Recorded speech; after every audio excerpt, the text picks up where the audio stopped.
Going already. Okay. I am here with Susan and Matt, who are going to ask me a bunch of questions. I don't know what the questions are, and that's the part I'm most nervous about. Go ahead.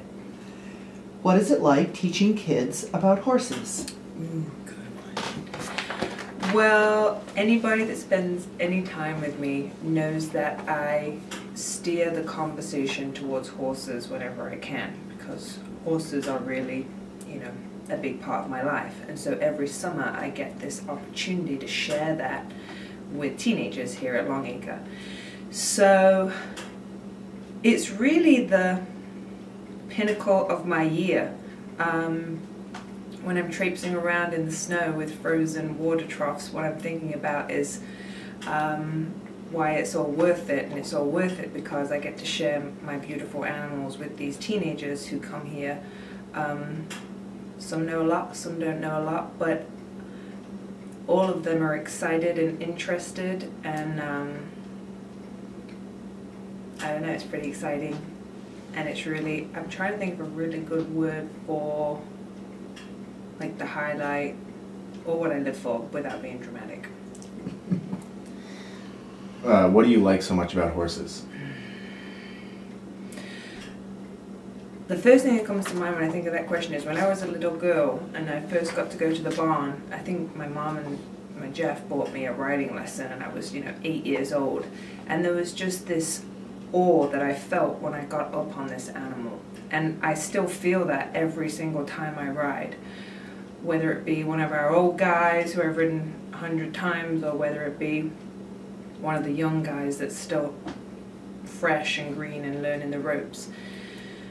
So for me, it still is exciting and fulfilling as ever. Does that answer your question? When did you realize that you were going to move to the U.S., and what was that realization like? That's Jacob Warner's fault. I came here in 2002 to Juniata College, which is in Pennsylvania here, as an exchange student from the University of Gloucestershire. And at that point, I had no intention of, leaving my entire family and everything I knew. And I met Jake, and we started dating and had a long-distance relationship for 3 years. And it was probably at some point in year 2 that I knew I wanted to be wherever he was. And luckily, that was 2 miles down the street from Longacre Leadership Program. So even though it crossed my mind then, we still, waited till I'd finished college and then Jake finished college.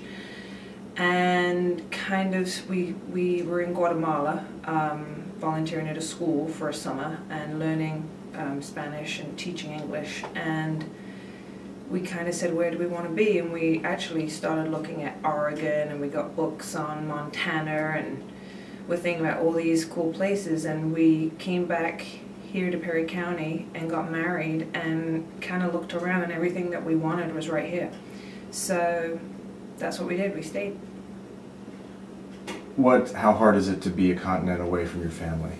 Ooh, good one. Well, it's hard.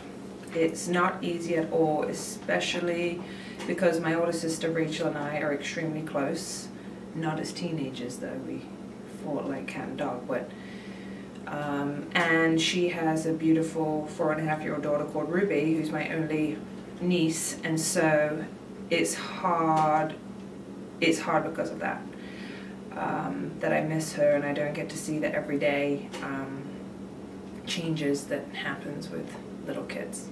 I'm lucky enough that I get to go there maybe once a year, or family comes here once a year, and so I get my fix, but I really have worked hard on relationships here in Newport where we live, and so I don't like to use the word lucky a lot, but I feel privileged that I consider a lot of the people here my family, and so that's important that I have that when my own family is far away.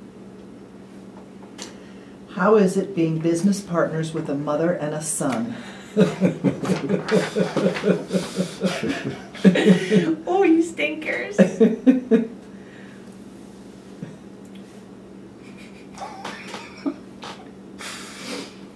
It's perfect. It's awesome.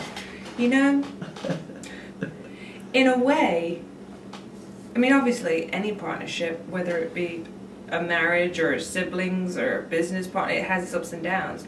But in a way, it's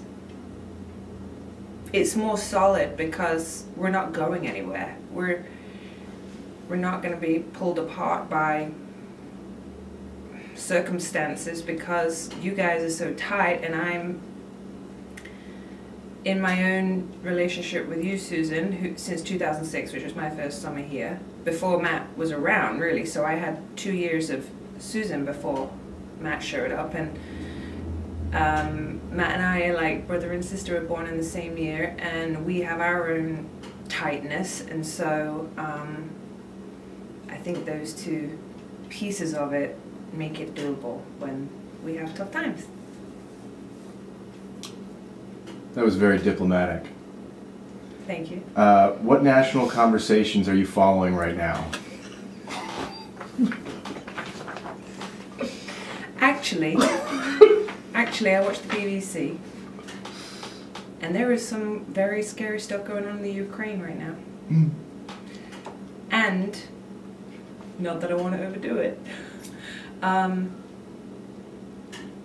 that's how I'm going to leave it at that.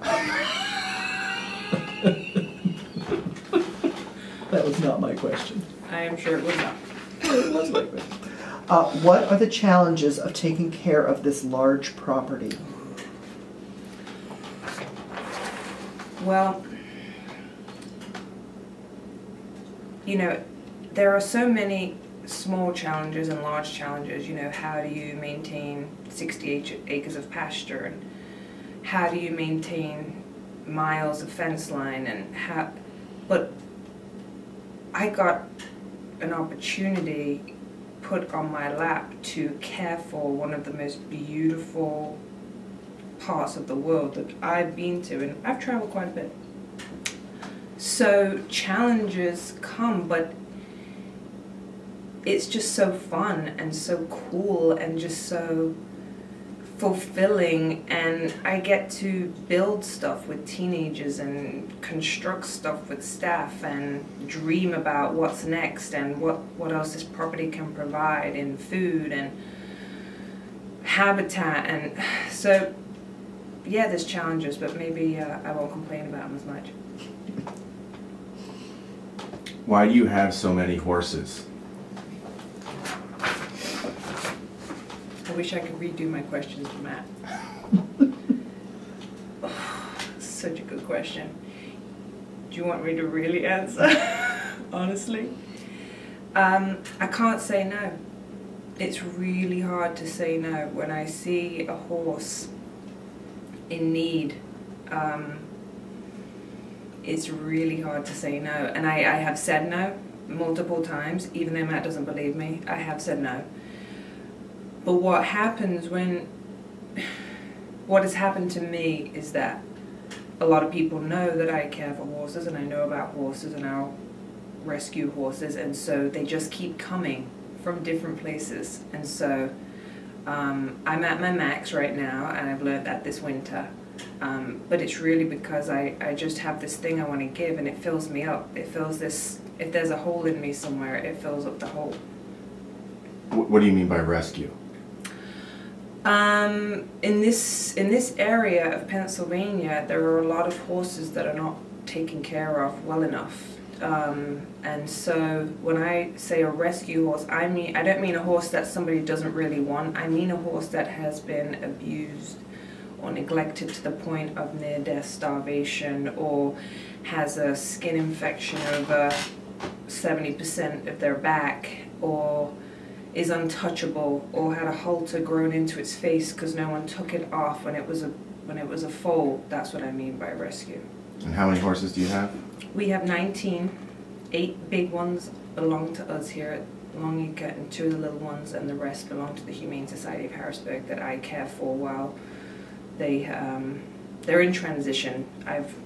We've taken them from a bad situation. I'm caring for them, and once they're healthy enough, they'll be available for adoption.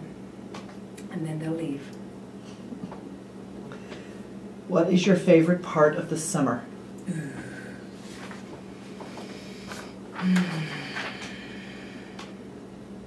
I'm head of operations, so I get to boss people around, which I'm really good at. But one of my favorite parts is actually being on the deck, which is where we meet every morning and every afternoon and sometimes in the evenings to choose our activities. And so there's something about that energy and that excitement that I get to see kids, you know, who wants to go learn to drive a tractor, and, you know, 7 kids put their hands up, and I get to orchestrate that. And so I think deck is my favorite part of the summer. Okay, I'm done. I'm hoping there'll be a lot of editing.